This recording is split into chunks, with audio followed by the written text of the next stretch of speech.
Yeah, we're not going crazy in lockdown. We're not in cabin fever or anything, but this thing looks remarkably like a burger. To take the metaphor further, it isn't a burger if one of those things is missing. Right. And I know it sounds like a strange way of putting it, but if it's essential to have like a triple Mac or whatever, yeah, definitely. Yeah, absolutely. I'm going to say we are the full burger, aren't we? Right.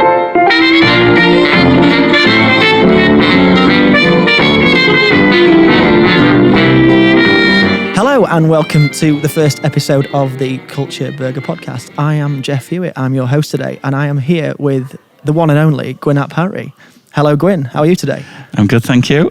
So, welcome to the podcast. This is the first one of the series. It's quite an exciting opportunity. How do you feel? Not nervous. Not nervous. Of course not. Why would you be nervous? But do you want to, first of all, sort of introduce yourself? Tell us a little about yourself. My name's Gwyn Harri. I'm the CEO of XP School Trust, and I'm the co-founder of XP School in Doncaster. Which, of course, is where we're sat right now. We're sat in XP East, of course, aren't we? And you're here today to tell us a little bit about a new concept that you are dreaming up at the moment called the Culture Burger. And that is, of course, the title of this podcast. But you're going to give us a bit of an overview today, aren't you? I'm going to try. Absolutely. Yeah. So during lockdown 1, yes, this is when it happened, we were really looking at the design of our schools and how we run our schools. And we were really focusing on simplifying everything and how you simplify things, how you clarify things, because everything was getting far too complicated. So we were looking at different ways in order to simplify our message, in order to cut down misunderstandings, in order to clarify our voice, clarify our messages. And the way I sort of put it is to increase the signal and reduce the noise. I like that. Yeah, sort of design speak, really. So, in terms of the Culture Burger, we were focusing really. A lot of people focus in education on three-dimensional learning. Yeah, a lot of people talk about the hand, the heart, and the head. We can talk about mastery of knowledge and skills. You can talk about character growth. And you can talk about academic progress. You know, there's lots of different things that are aligned to these three different attributes. Work hard, get smart, be kind. But there were a couple of things that were missing for me. I always joke about that I get to do all the boring things, like actually making sure that we exist. Of course. And making sure that we're going in the right strategic direction. So, you know, I deal with the operations of the school and the strategic direction as well. And I sort of started seeing these as like if you want to call it the brioche bun of the 3 pate Culture Burger. Yeah, I love that. I absolutely love that. It was like we were trying to say, yeah, we're not going crazy in lockdown. We're not in cabin fever or anything, but this thing looks remarkably like a burger. Absolutely. And the more we looked at those things, the more we could align everything to those like 5 things now. 5. Yeah. And to the point where even our financial models can be aligned to strategic, operational, how we do things, how we learn to do them, and how we look after each other. That's basically the 5 things of the Culture Burger. And I guess crazily enough, the last thing that we looked at was something that we just realised as these things emerged to us, as these universal design forms emerged to us. We realised that we'd not revisited our design principles that we'd based everything on. So when you first started the school in 2014, was that when XP opened? Yes, it was. Yeah, our journey really started to started to open the school around 2012. Right. And then in 2 years' time, that's when it opened, September 2014, So these design principles, you say that you've simplified them since then. How much has been carried from those first days? Yeah, so if you look at the history of our design principles, we literally nicked them from High Tech High. Sure. And shaped them to how we wanted them to be. And High Tech High, they originated from a project run by Big Picture in America called the New Urban High School Project. Larry Rosenstock, who was the CEO of High Tech High, was involved in that project, and he went over to California to open High Tech High, and he simplified those design principles. Now, if you look at High Tech High's design principles now, they've had a further iteration. Sure.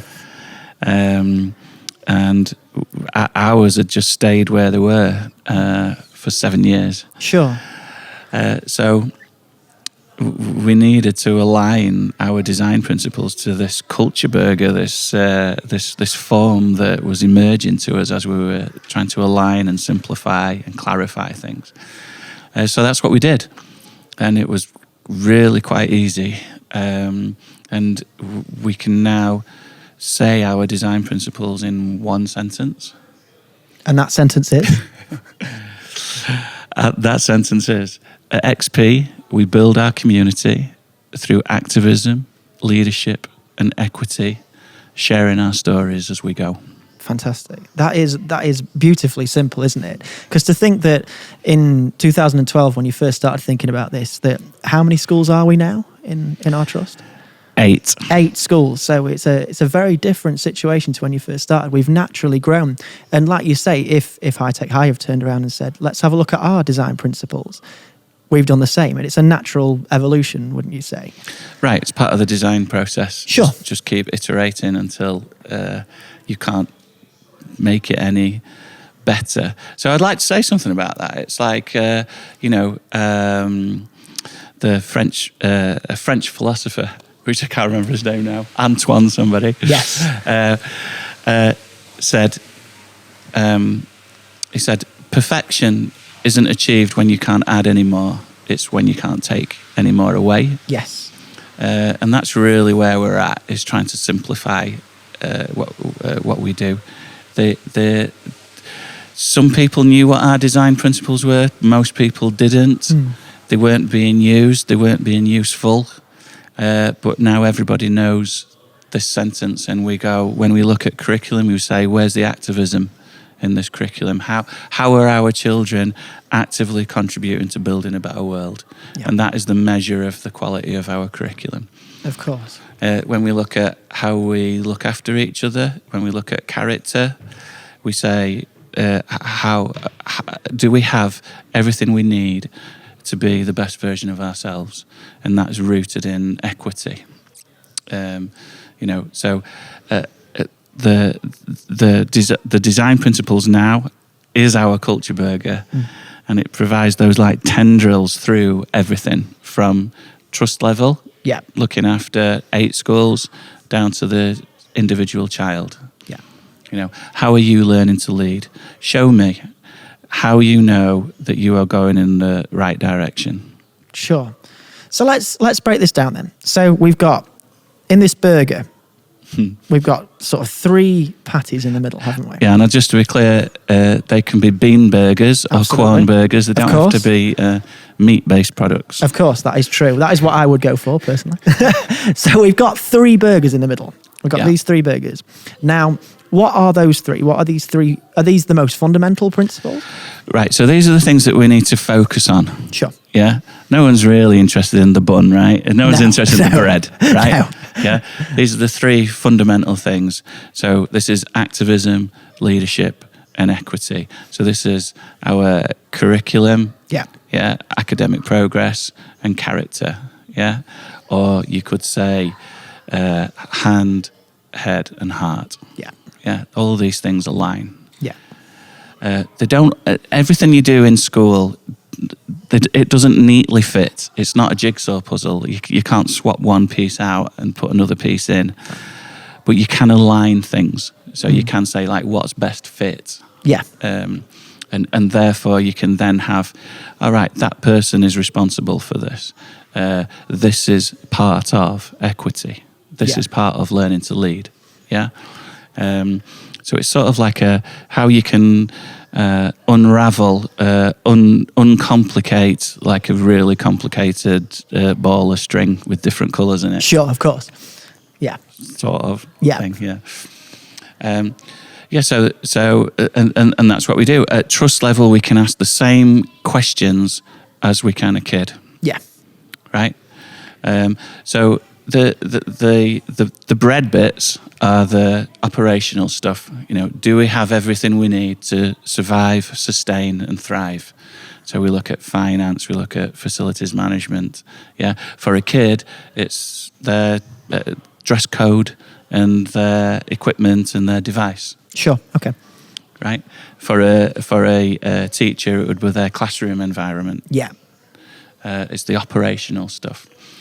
And then interestingly, the strategic thing is sharing our stories. Yeah. Is, are we doing the right things in the right way with the right tools? So we look at governance, communications, and technology. And that's really interesting because it puts communications at the centre of our strategic thinking. Sure. Capturing our stories to share them internally and externally. Yeah, because if we're capturing our stories, we're clarifying what we're doing. We're saying these are the things that we're doing in the right way, and then we use technology to share those stories. Absolutely. I can sort of see as well that quite a few of these principles tie into each other. So, for example, I would say that equity in technology is a big part of what we do, isn't it? Right.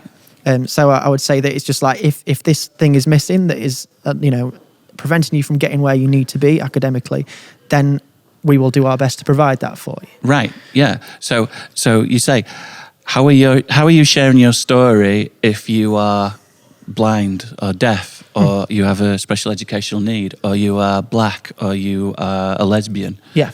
Yeah. Like, what do you need in order to share your stories from the same starting point as everybody else? Absolutely. And we've talked about this idea of equity rather than equality, the difference between those two things. And there's that really great diagram, isn't there? Is it like three people trying to look over a wall? Right. I think there's another one that you've shown me before, a similar thing. But the idea being that it's about, like you say, the necessary tools to get people where they need to be in the same place. Right. And it recognises that we all start at different places. Yeah. For loads of different reasons. Demographic, social demographic. So it could be down to the home that you come from. It could be, unfortunately, the colour of your skin or your sex or your gender. And we need to lower those barriers. And therefore we say, what tools do we need? Do we need to change the curriculum? Do we need to give you the right technology? But what do we do? But that's a real focus. So that's as important. Equity is as important as our curriculum. Our curriculum is as important as academic progress. Whereas most schools focus on one thing. Sure. The one dimension of academic progress in a limited number of subjects. Maths, English, science. As a parent, I want more for my kids. So we work harder.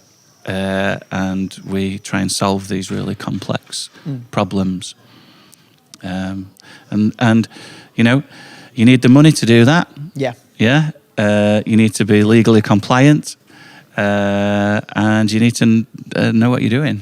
So you need to have the operational stuff really tight, and you need to have the strategic stuff really tight in order to focus on those three middle things, those three juicy patés. Absolutely. So it's not really to sort of take the metaphor further.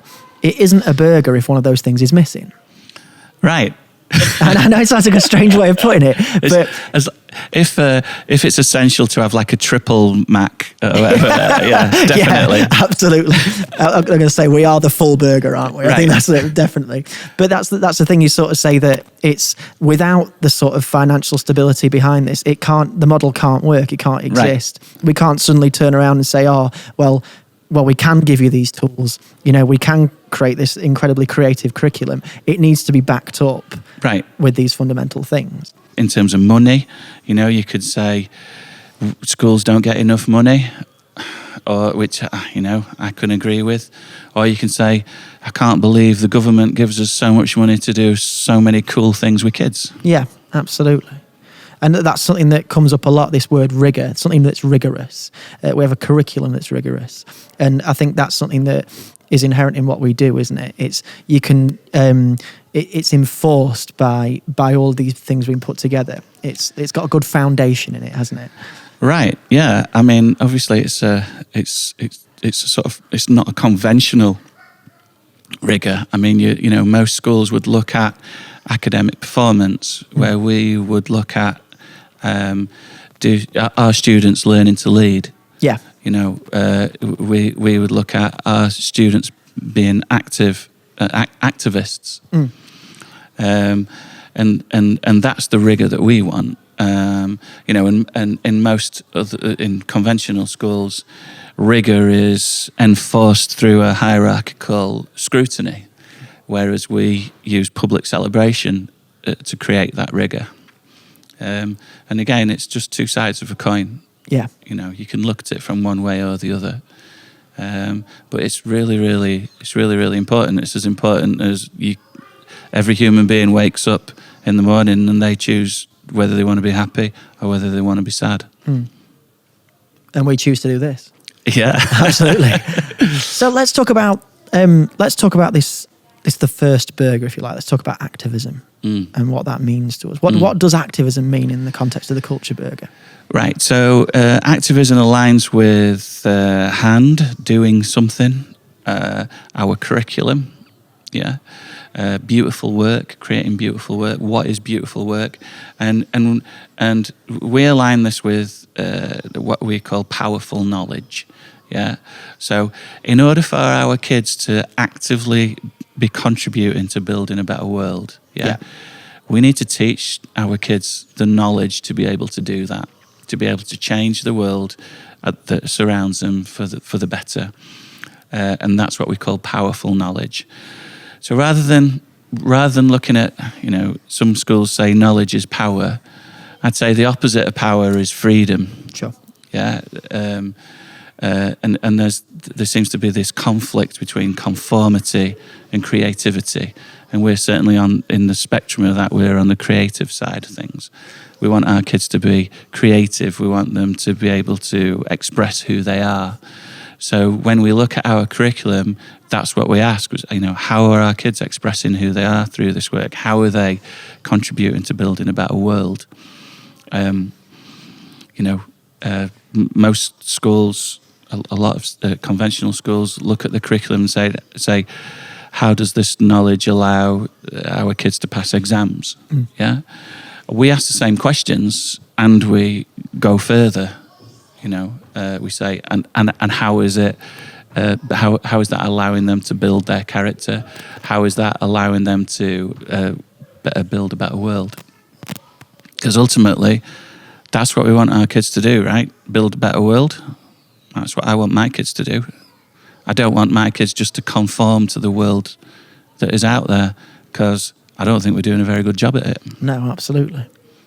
So can you give me an example of that activism, some sort of examples of how we've used that at XP? Right, yeah, because the work that we're doing right now is taking this sort of bizarre concept of a culture burger and trying to go, actually, this is what it means. This is what it looks like, right?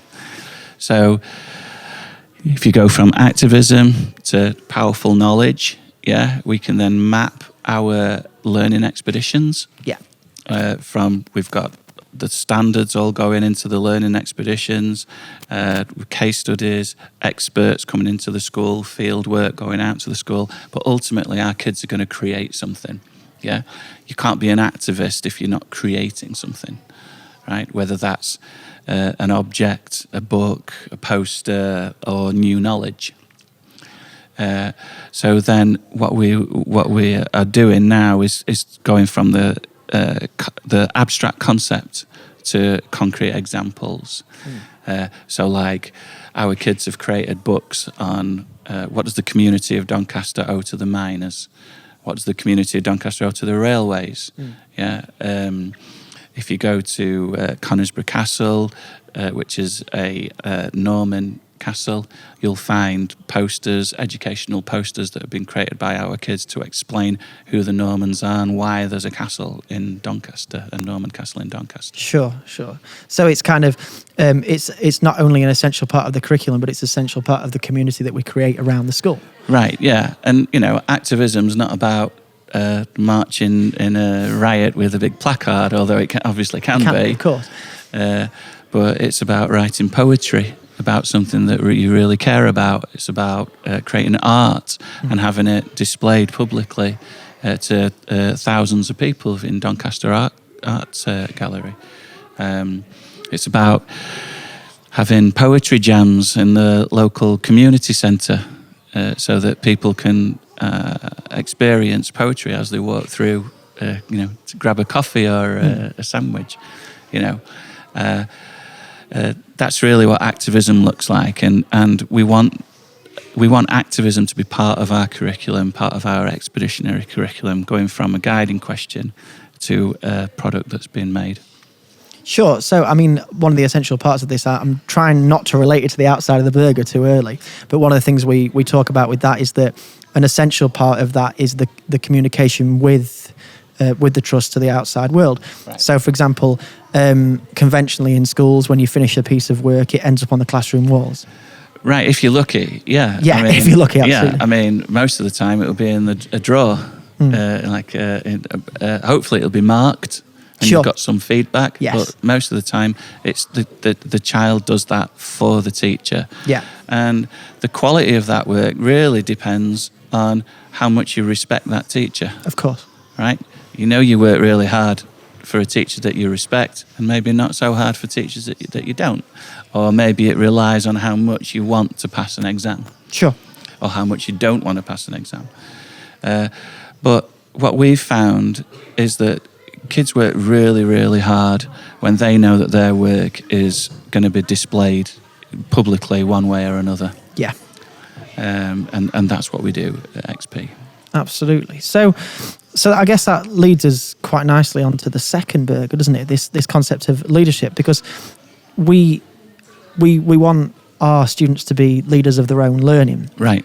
But it's not just about... There's a great book called that, written by a guy, Ron somebody. Yeah, what is his name? Big shout out for Ron Berger, my pal in America. How you doing, Ron? What a remarkable chap he is. And leaders of their own learning is something that, not only is it something that we sort of encourage our students to do, I know it's the actual book itself is a part of our pedagogy, isn't it, across the trust for our staff. Yeah. But what is leadership in the context of the culture bit? Well, we call it learning to lead, yeah, and we look at students and adults, yeah, kids and adults, and we create structures to allow them to do that, right? So leadership isn't just about getting people to follow you; it's about leading yourself, So you ask yourself, how am I moving towards where I want to be? That's the question. How am I moving towards where I want to be? And if you unpack that question, you say, well, I need to know where I am. I need to know where I want to go. And I need to know the steps to get there. And I need to show that I'm taking that first step, or I'm on the third step of 7. Sure. And that's really important for adults as well as students. So we create structures. So we create student-led conferences where the student, rather than parents' evening, where the teacher talks to the parent, it's the student talking to their parents, where the teacher's just facilitating it. We have passage presentations where the students have an hour presentation to members of our community, where they show prove that they're ready to take on GCSEs, for instance. We have celebrations of learning where our students stand up in front of 200, 250 adults, a lot of them who they know, the experts that have helped them, and they're demonstrating what they've learnt in their expedition. We try and get what other schools would call data, the information analysis of what we would call our habits of work and learning. How hard are they working? How smart are they getting? And how kind are they being? We get that data to our kids so that they can own it. Yeah. Yeah, and then to realise that they've got to do something to get to where they need to be. Because it's part of a journey, isn't it? It's right. Like you've got day one, you might have a kid who comes in and they're like, I've got this concept of a presentation of learning in front of me, and I'm not an incredible public speaker, but it's about getting to the top of the mountain together, isn't it? Right. But there's the wonderful thing about sort of tracking academic progress in that way, but also sharing these stories as you go. Right. Is that you have a journey, but so you might, like you say, knowing that you're at level 3 and you're going to get to level 7, that there's that concept that you're working towards something. Right, and what does that look like? So we're always coming back to the question, show me what that looks like. Yeah. Yeah, because it's like, you can have these abstract things like numbers and levels or whatever, descriptors, standards. What does that look like? Yeah, you've got to be able to show it in one way or another. And that's why we keep asking the kids to do it. Show us it. So is there a story that stands out to you? I'm sure there are hundreds and thousands of these, but is there an example that you can think of the top of your head where you think that's a really good example of someone who's been through that, has learned to lead, someone who's learned to lead? For kids, I see it every day. Yeah. Where I see them transforming from, the small child that comes in when they're in year 7 to the young adult who decides where they want to go, what they enjoy, and who they want to become in year 11 after they've achieved their GCSEs.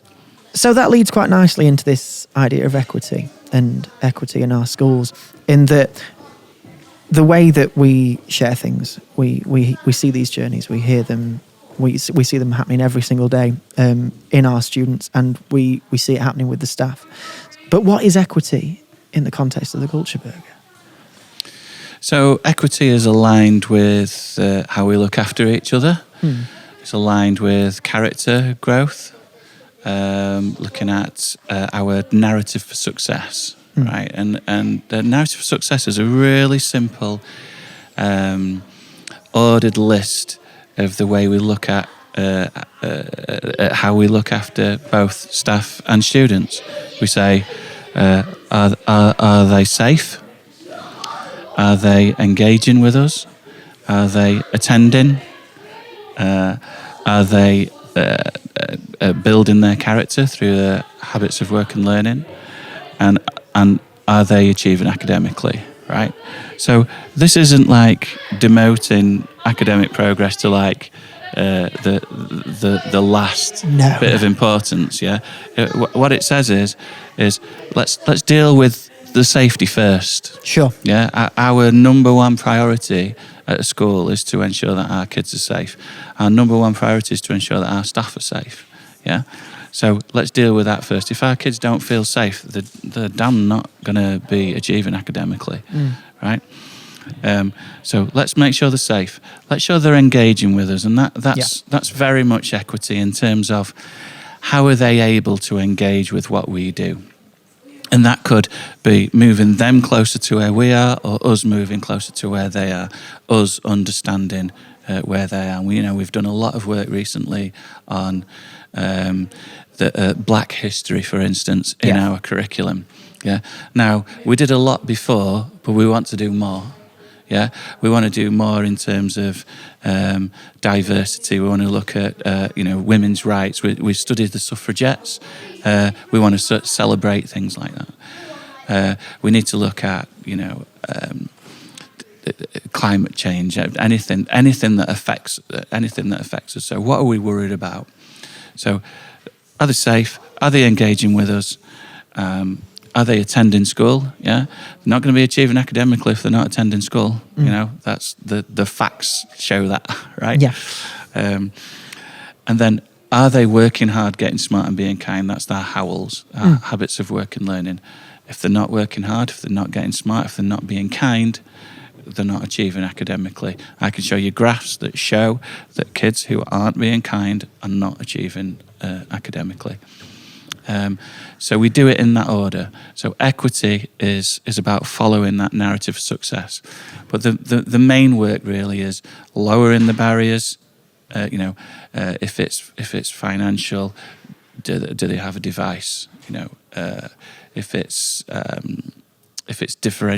we need to differentiate, if we need to move towards where they are, then that's what we'll do.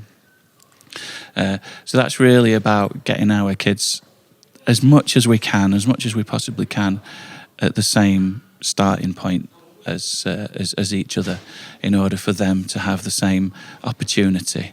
And that's the only way that we're going to be able to achieve equality. Yeah. Kids have got a very keen sense of that's not fair. Yeah. Right? But fairness, they understand that fairness doesn't mean the same. Like when we go on Duke of Edinburgh, the big fit kid will carry more than the small frail kid. Yeah. Right? And they think that that's fair. Yeah. And it is fair because that's equity. Yeah. Yeah. Equality is not fair. No. Because we're not all the same. No, absolutely. And it seems strange to sort of bring this up in a sort of a meta way, because the cameras are pointing at us at this particular point. But we've just witnessed a really, really good example of how this works in our schools, haven't we? We've just seen something happen directly in front of us, which unfortunately the viewers won't be able to see. But do you want to explain what has just happened in the last 10 minutes? So there was a little community meeting up at the stairs, and there was a bit of a mess on the bottom of the stairs. That's where we have our lunch, and there was a bit too much of a mess in terms of food on the floor. So our teacher, Joe, asked for volunteers that would help clean up, and two lads who may or may not have been the culprits volunteered to tidy it up. And then our teacher said, and if you see that mess like that, make a stand. Because you don't want to be the ones cleaning up all the time, right? So that's in that small way, that's equity right in front of our eyes. And not only that, but I think it's a really good example of how these things tie nicely together. So you were talking, for example, about the suffragettes and that being in the curriculum. And I know that one of our most recent expeditions was culminated in a final product of being a plaque to commemorate suffragettes from Doncaster. Right. And not only is that a form of activism, but it also it involves that equity along the way, doesn't it? So absolutely. I mean, that's the thing about this culture burger. It's all encompassing, and of course you remarked earlier that if you're going to have a triple burger every single time, then but we do, don't we? That's what we try. Yeah. Absolutely. Yeah, that's what we're aiming for. I mean, we're not perfect. We don't get it right all the time, but when we do, it's spectacular, and we see things that I've never seen before in schools and never thought I ever would. So that's the culture burger as a whole, and over this series we're going to be exploring that in more depth, aren't we? Right, yeah, because what we really want to do is go from the abstract concept to the concrete example, so that while we can talk about a culture burger, we want people to understand what we mean, and to do that best, we want to show them. Yeah. Absolutely. And what better way to do that than with an exciting new podcast? There we go. Thank you for joining me, Gwyn. It's been fantastic. And if people want to find out more about what we do, where should they go? Where do they want to find out? www.xptrust.org. Absolutely. And we have a book, don't we, as well? We have a book. If you go to that website, you can buy it. It's called How We XP. Absolutely. It's got a lovely story about how we started, and then where we are now, and a lot of insights into what we do, and hopefully this podcast and the work that we're doing will create more detail on there and colour those stories in. Absolutely. So thank you very much for listening. If you've liked what you heard, then please subscribe, and more content is heading your way.